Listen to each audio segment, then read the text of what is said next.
get this figured out. This world gon' give me whatever I need until I get this vision out. Then they gon' pay me whatever I ask, cause I got it figured out. Family be checking all up on a nigga to see how I'm feeling now. Damn, they love to see a nigga really make a killing now. I put a lock on the game and I hide the code and the keys. I am not playing no games, I really play this shit for keeps. That shit for me.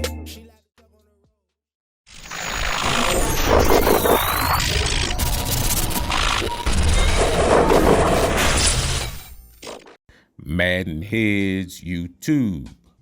What's going on? It is your boy, Coach DC, coming back at you today with another video. And yeah, man, survived the Thanksgiving holiday, man. I hope everyone had a good holiday, got to spend some time with your fam and relax a little bit, you know, take some of the stress of Madden off of you. Or if you like me, you know, I played. I do that. It's like once I finish doing everything else, like sitting down playing Madden, I don't know why, but it's a relaxing point, or it's like a stress reliever until the game starts. All right, so over the holiday, actually caught up with one of my old school clients. You know, I ain't gonna bill him up, you know, say what he does, but he's an influential guy. All right, and so he was saying he was starting, or he was just got into a franchise, and so they're doing a fantasy draft. And so his question was, what did I think was the most important element to start a team? You know, if I was just starting a team, he was like, is it speed? Is it, you know, quarterback? Is it size? All this stuff. You know, so I'm like, on Madden, we're just talking Madden now. We're not talking real life, but we're talking Madden.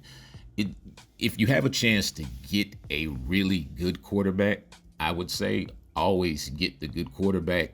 But you know, you can do it without it, because I watch guys. This guy's in my league actually.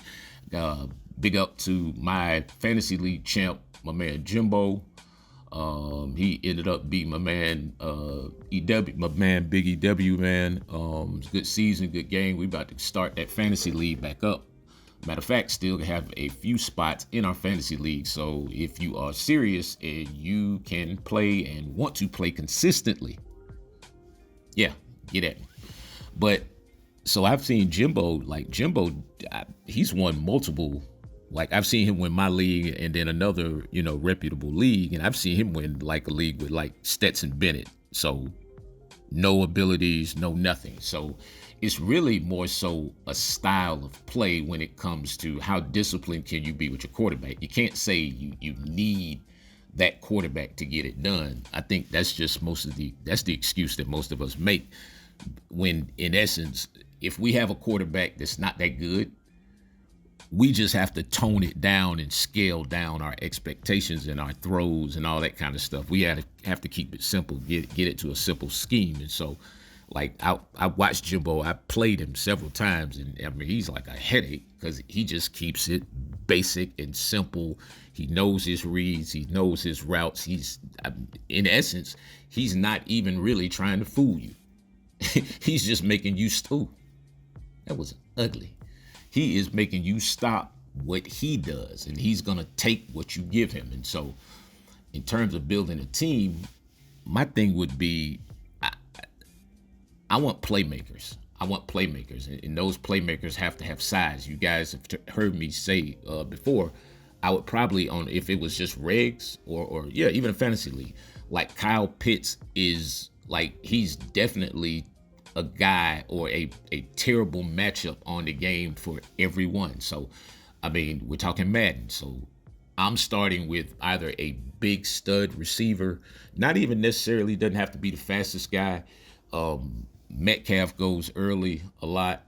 I'm not super big on abilities. This is just me talking. I'm not super big on abilities, but you know, I'll take them, you know. But as you see right here, I mean, in MUT, my team is still basically kind of Kyle Pitts, Harold Carmichael.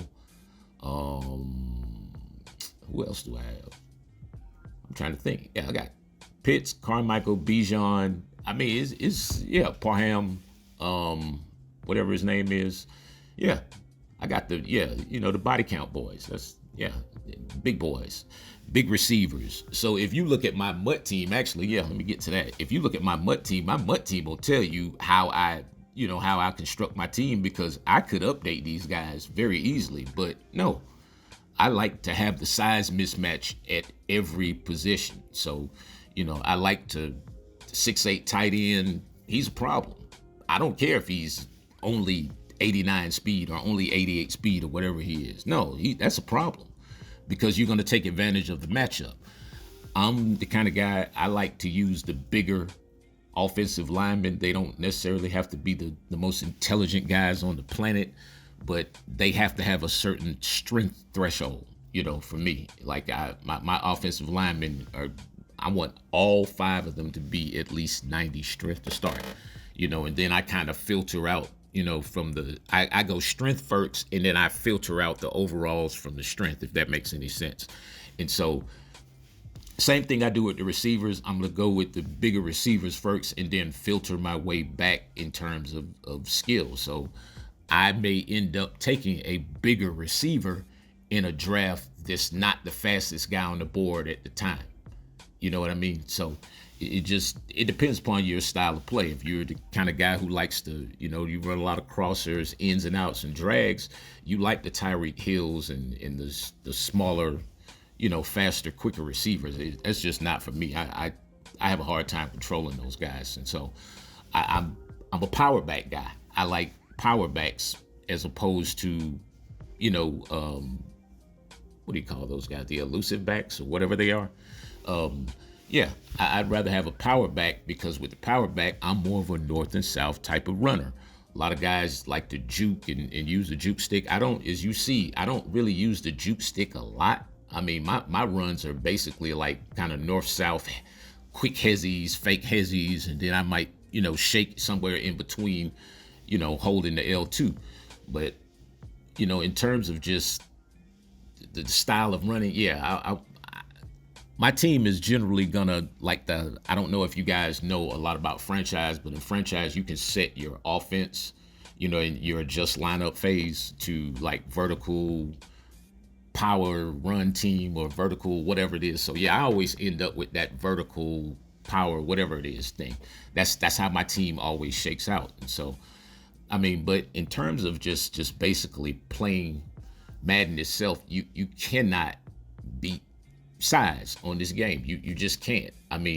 You're gonna, if you know what you're doing in terms of your mechanics, you're gonna be able to kind of like get into the matchup game, where you're running plays to get a matchup, and then it's a curl route. That smaller corner on the wide receiver's back is not going to be able to defend that play. And so it's like everything. You see me sitting here running a whole bunch of screen passes, and it's like, y'all got to go get that. Y'all don't sleep on that screen video. I'm telling y'all, do not sleep. I'm sorry, I forgot to say that. Do not sleep on the screen pass video, man. Y'all watching it.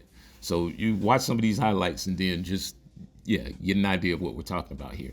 But just catching it nice and smooth, good turns, no slowdown, no dragging where the defenders seem to be moving faster, than the guy who caught the ball, which has never made any sense to me on this game. But once I kind of figured out what was wrong and what we weren't doing, it became easy. Screen passes are money on this game, I'm telling you. Even the ones to the running backs, they are totally money. Anyway, man, I hope I hope that kind of answered your question to a certain degree, and the questions that I get from some people, because people do ask me all the time about like how to build a team and all that stuff, and I always tell people, you got to play to your strength, not mine. But anyway, man, y'all know what it is, man. I appreciate each and every one of you guys. We'll be back in the mix this week, man. Get ready. It's your boy Coach. I'm out.